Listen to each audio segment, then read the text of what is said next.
இந்த தாத்தாக்கு யாருமே இல்லை, எப்பவுமே இது மாதிரி தான் இருப்பார். இப்போ இருக்கிற இடம் வந்து ஜனபசத்திரம், அந்த பைபாஸ் கீழே. நண்பர்கள் யாராவது இப்படி வராமல் இருந்தால் அவருக்கு அன்னதானம் நீங்கள் கொடுக்கலாம். தாத்தா நல்லா இருக்கீங்களா? தாத்தா நல்லா இருக்கீங்களா? சாப்பிடுங்க. மீஞ்சூரில் வர்ஷினின்ற பாப்பாவுக்கு பிறந்த நாள், அவங்க அப்பா வாங்கி கொடுத்துருக்காரு. சாப்பிடுங்க, தண்ணி குடிங்க, சாப்பிடுங்க தாத்தா. சார்,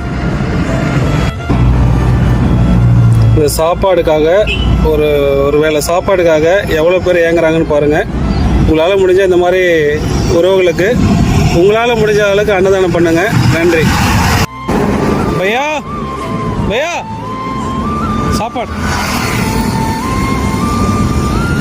சாப்பாடு மீஞ்சூரில் வர்ஷினின்ற பாப்பாவுக்கு பிறந்த நாள், அவங்க அப்பா வாங்கி கொடுத்துருக்காரு. தண்ணி வர்ஷினி பாப்பாவுக்கு. சாப்பிடுங்க. ரைட்.